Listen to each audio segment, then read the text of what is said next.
is the Wrestling Caucus. I'm Peter A. Smiley Arriaga. And make sure you subscribe to the Wrestling Caucus anywhere you get podcasts, Apple Podcasts, Spotify, anywhere you listen to them, we're there. And make sure you follow the show on Facebook, Twitter, Instagram, at the Wrestling Caucus, and at Wrestling Caucus on Twitter. And today, we're going to be talking about 2-week extravaganza that was AEW Fyter Fest, live on Dynamite. There's really good stuff overall, but first, I think we need to address the elephant in the pro wrestling room, and that is the speaking out movement. So, I think this It's one of many elephants. What? It's one of many elephants. Well, yeah, the speaking out movement was the... Yeah. What? No, it's one of many elephants. Yeah, it's one of many... I guess. But this is like a big... But this is a big one. Yeah, I mean, a lot of women in wrestling have been calling out some people. Well, I'm not going to say it's, hey, you over there. It's more like, I went through something, and I'm going to tell you about it, and know that there's some people in wrestling that are toxic. That's like putting it very mildly. Like, the shit I've read. Like, God. The women in wrestling calling out toxic behavior within pro wrestling. Because wrestling is a man's world. It has been for a long time. And now that women have a better footing in pro wrestling, them letting people know there's certain people in wrestling that are toxic, some more toxic than others, but still toxic. And now it's the time for wrestling to rehab itself. So how do you think that wrestling can go further? How wrestling can rehab itself from this? Yep. Just stop doing that shit. Or take no for an answer. Like, it's... all these things have been said so many times before. We have any stories that we read about this where, like, it's just a result of people abusing their power in all kinds of situations and not taking no for an answer. Like, are you gonna say no to me? No. Like, it's... This is who I am. I am of this stature. Therefore, I'm entitled to your body. Which is fucked up. And the real tragic thing in all this, there's a lot of women that have been affected, that have been harmed, that feel a certain way about wrestling. And they don't want to either be a part of it or not watch it. So imagine a lot of potential, stars were turned away from the wrestling business because of the toxic behavior that they experienced, and then they feel that's pro wrestling, which it's not. I think another thing that would probably help is if people would step forward and as opposed to waiting to be called out, people step forward and just admit what they did. Like, before someone calls them out, I'll just be like, hey, I did this. Like, I know it's probably unheard of, like that kind of idea, but I think that would probably help if if there was accountability on both sides. Yeah, and a specific example with that is the Sammy Guevara Sasha Banks situation. Sammy Guevara said some horrible things on a podcast. That was handled better than I could have ever imagined. Yeah, and Sasha Banks, responded, and they had a conversation. And he was reprimanded by AEW, and hopefully there's some growth there. And this speaks volume because Sammy Guevara is part of a budding, a very successful startup company like AEW, and AEW's handling of it is great because, yes, of course, that's one of your stars, but again, if you did something harmful, you have to be held accountable. And that's another thing, accountability. Wrestling... no one covered it up. No, exactly. They talked...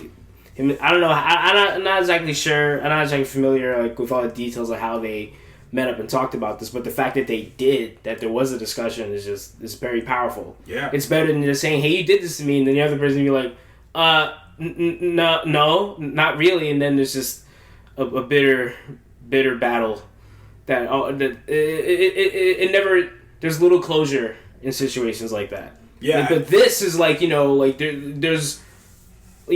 at the end of the tunnel. Yeah, and I think that light is representation.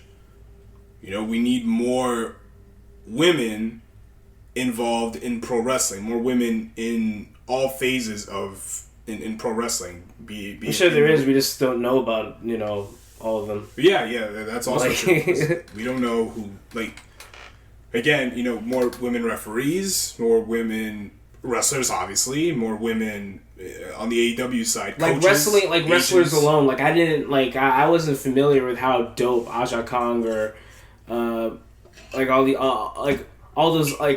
all these other legends were. I wasn't aware of how talented they were until I started watching their stuff recently.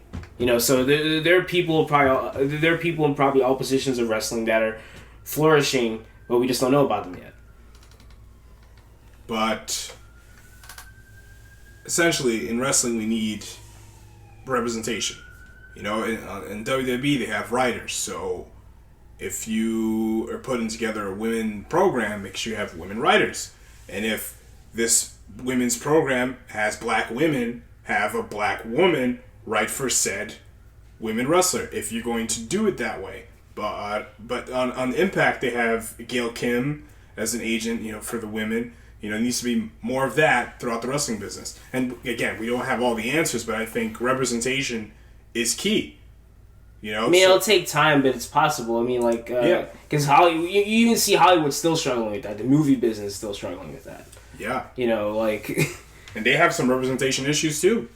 You know, you have more people. If you think if there's, like, again, wrestling is male dominated, so there's power there.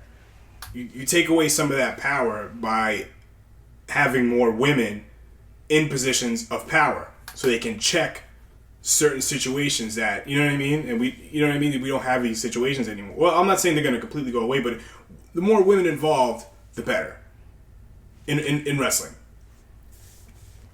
So, yeah, you know, hopefully more people speak out and at least to change and not just cancel, just evolution. Well, canceling never works. Like, no, it never works ever. It's just like everyone being mad for like a few weeks and then it goes away. Canceling doesn't work.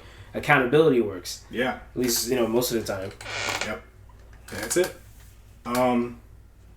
Yeah. Fyter Fest. What do you think stood out? What are some things that stood out to you?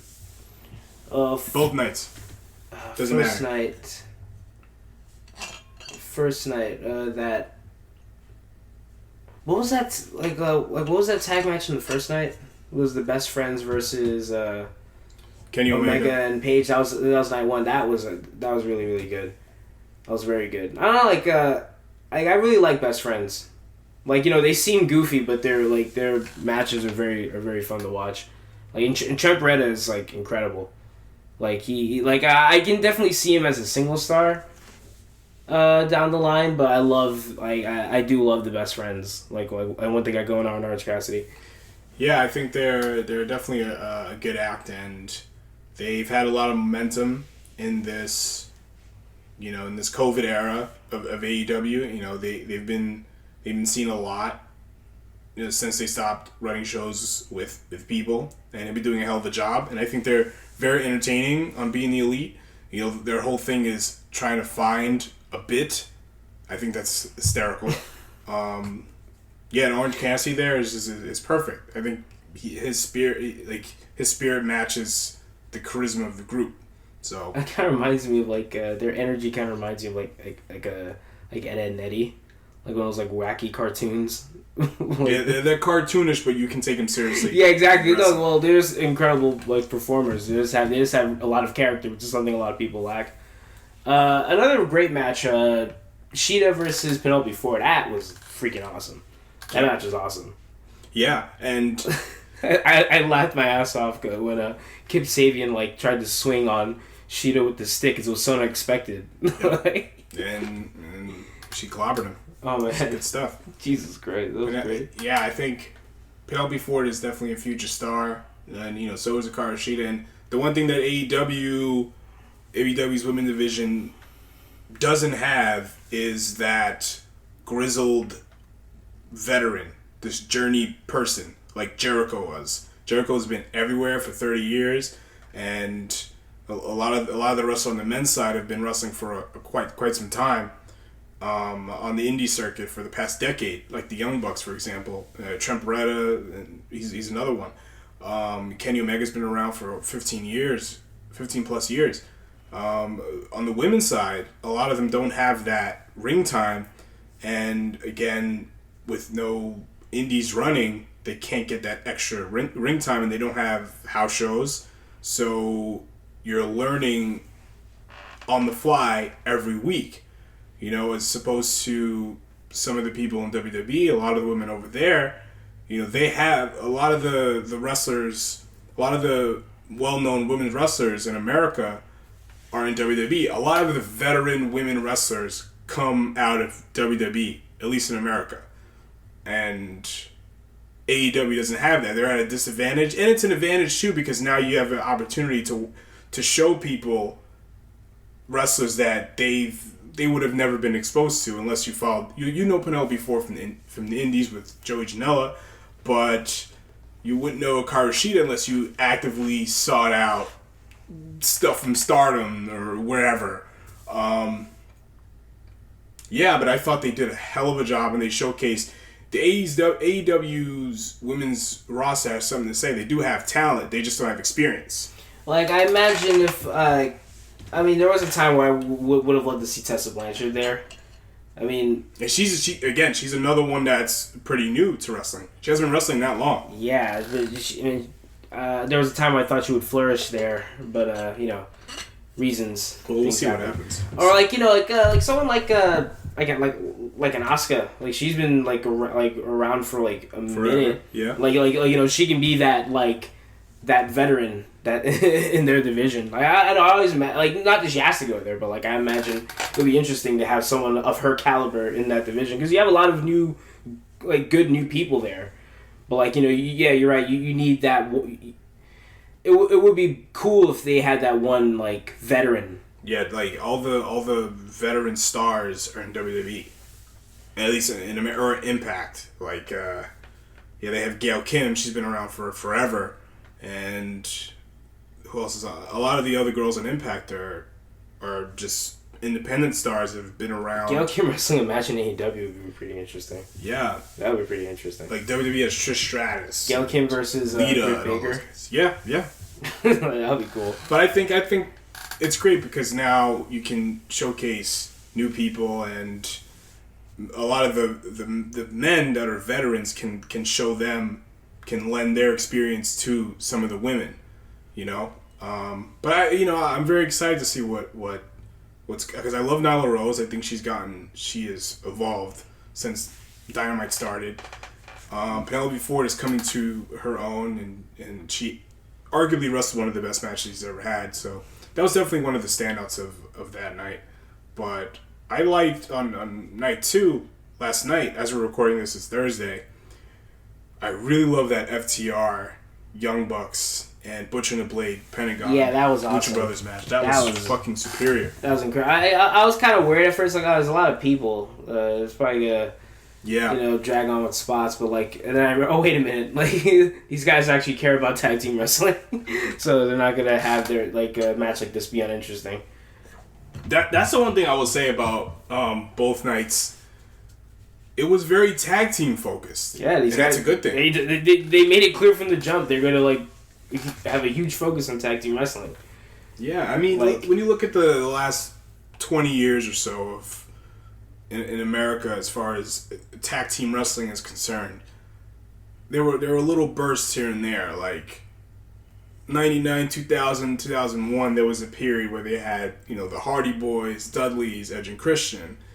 Then there was kind of a lull for a while, and then you had Los Guerreros here, and there was bursts of stuff. World's Greatest Tag Team, and then Crime Time, and then there was a lull. Well, there was a period in WWE where I thought, oh man, tag teams are making a comeback, and you had American Alpha. You remember those guys that I don't shut up about? But there was a lot of periods like that. There was a lot of periods like that where there's start stop. You had the Revival. You remember those assholes? You had all these great, incredible teams. There was a time where a tag team were the top promos of WWE, and then nothing. But in WWE, like at least now, like in Impact, you had Motor City Machine Guns. You had, off the top of my head, who else was there? I guess the Naturals, Beer Money. I guess the best ones are Beer Money and Motor City Machine Guns.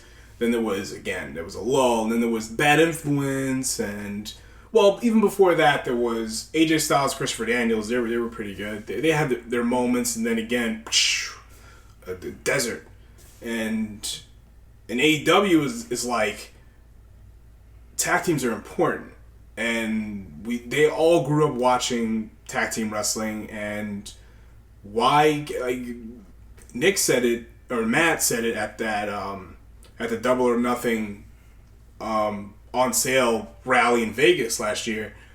Tag teams should be the main event. Why can't the tag team championships be the main event? And last year at All Out, Bucks and Lucha Brothers.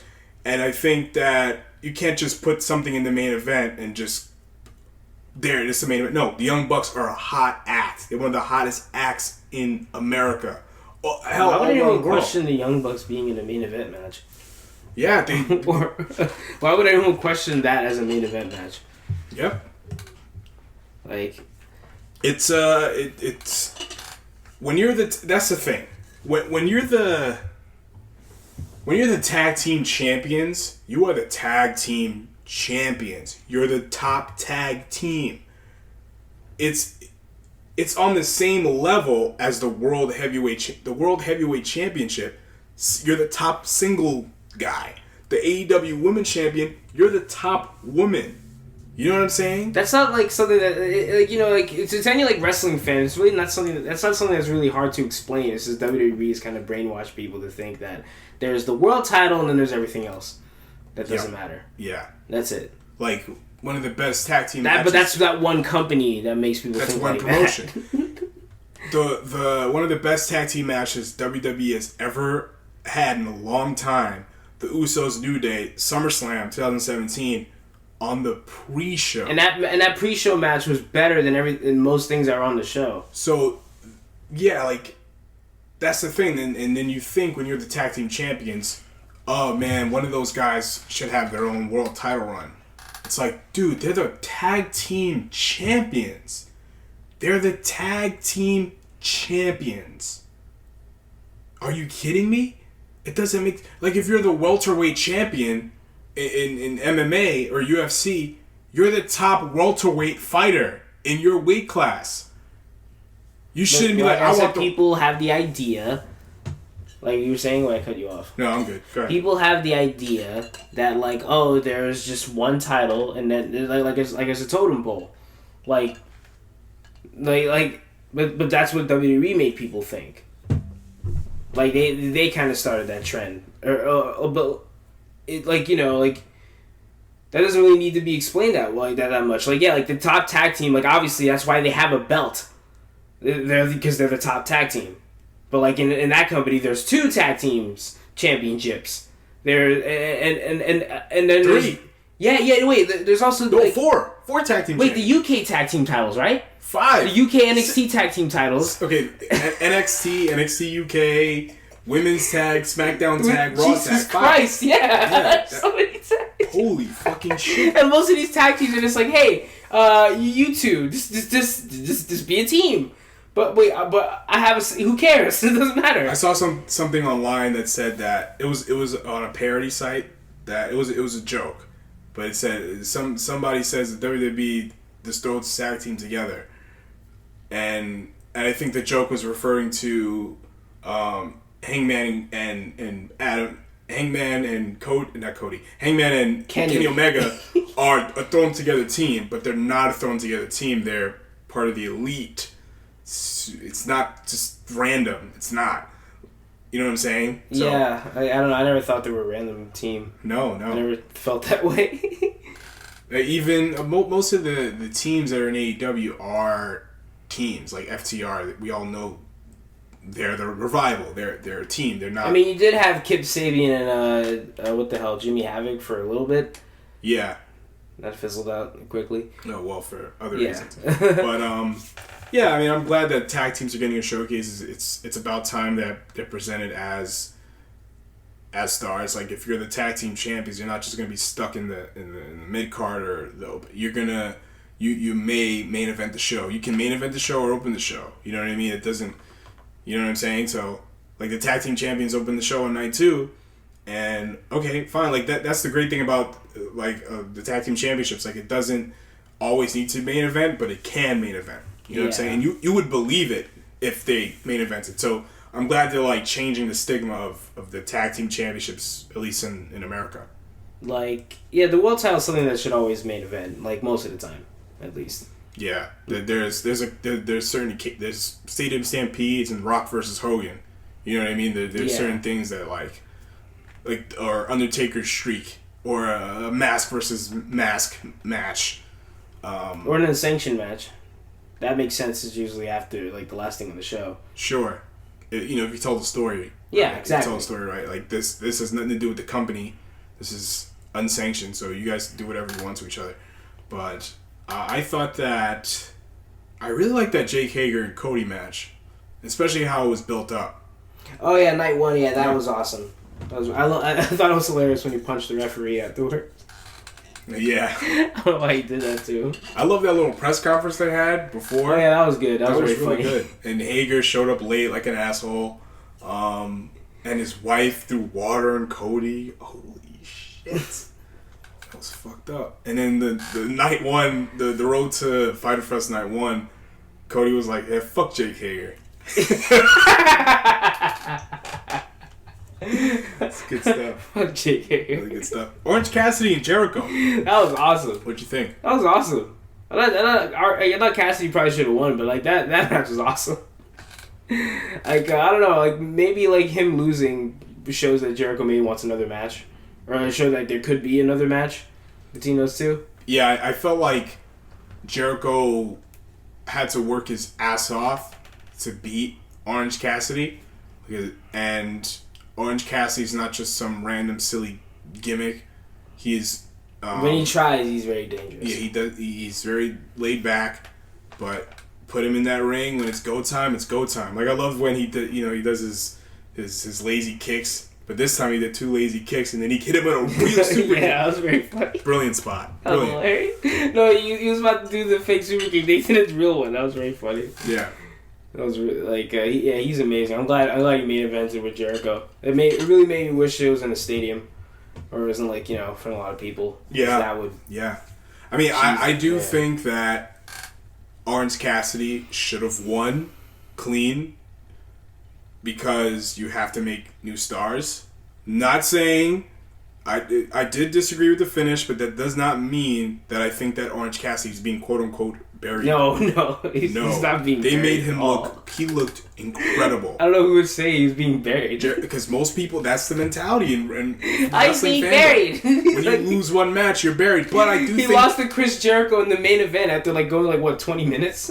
I don't know how long it went, but... It was a while. I don't know. It felt like a really it was long enough. Yeah, it was a very high caliber match. Yeah, it was. It was a top tier, high profile match, and it was... Orange worked hard. Jericho really he was like, fuck, I can't beat this guy. What am I going to do? It was great. They told a great story. It was the juice effect. Orange Cassidy flopped like a sack of oranges. Yeah, I think it was Ortiz that hit him with orange juice. No, awesome. He hit him with orange juice. Before he hit him quick with the sack of... Yes. A little sack of orange. That was really If you haven't seen this match, go out of your way to watch it. Like Santana and Ortiz, they're hilarious, but they're not goofy. They're not a joke. They're just naturally funny. And Orange Cassidy has a very unique character that people like, and he can work his ass off. That is cash. Yeah, but that That's kind of money. Style, you can work for 20 years. Yeah. What he does. Oh yeah. Only really try when you have to. I mean, who knows what Orange Cassidy can look like in 5 years? Who knows what he can be in 5 years? Yeah. Who knows? But it was a great match. He's very unpredictable. I think it's a cool thing about him. There's an aura of unpredictability. Yeah. Actually, I want to go back to the 8-man tag for a second. Night 1? Night 2. Oh, yeah. So, on paper, when you watch that match, you would think, oh, lots of moves, lots of spots. Especially with Lucha Brothers in there. and the Young Bucks. Yeah, that's kind of why I just stick with the Young Bucks. It's whatever. But they told a really cool... Like, all the spots that they did, it was calculated, and they did at the right time. Like, that crazy Canadian Destroyer that Phoenix did. Yeah, that was like... it was kind of like they were building, like they were building Lego towers, breaking them, and then building more. But it was a different tower. It was a different structure each time. And FTR and Young Bucks, even though they have their issues, they knew that they needed to work together to get the win. Wait, but they lost, didn't they? They lost, but they knew they had to work together to try to get the win. Yeah. And they did. I thought they were gonna beat each other up after the match, but I think they're kind of just like teasing. Like they're doing this very subtle. I kind of like how they're doing this. Yeah, and by now, like you suspect that, like the Young Bucks would have been laid out already. And they did their finishes on they used their finishes together. Like the Bucks, one of the Bucks and one of FTR. They did the Shatter Machine, or whatever, what are they calling it now in AEW? I think the Good Night Express. The Good Night Express. I actually kind of like that name. Yeah. And then the other Buck and the other FTR hit the Meltzer Driver. That was really cool. That was really fucking cool. Yeah, I can't wait for when they actually wrestle each other, or whenever that is. I think when the Lucha Brothers won, which I think they needed to get the win because we haven't seen them in a while. Yeah, they're fighting them. They're fighting FTR at Fight for the Fallen next week. I cannot wait for that. It's gonna be awesome. It's gonna be great. Because they have two contrasting styles, so it would be a good. It's good. It's very interesting to see.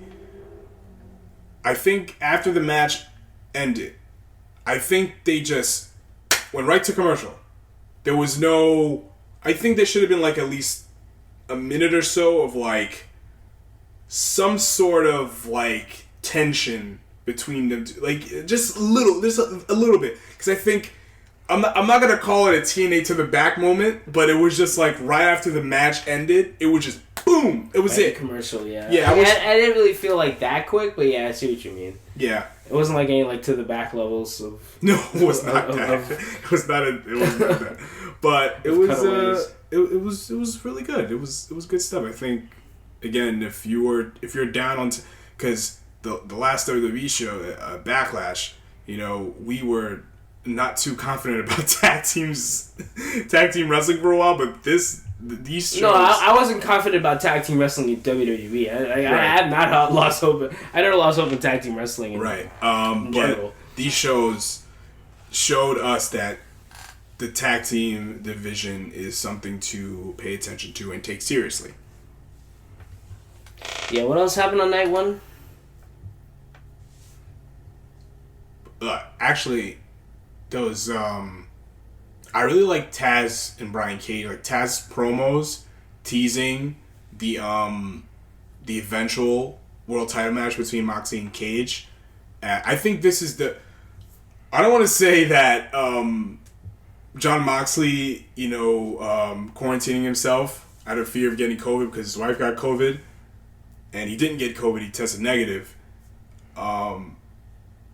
It's not a positive thing, but like, I like how it's the match has been delayed a little bit, so it kind of makes you wait, and you know what I mean. I'm just happy Moxley's okay. Exactly, that's the most important thing. That's the most important thing. Yeah, he could have showed up today, but he didn't. Yeah, exactly. But I mean, I'm kind of glad because now Cage has the F the world title.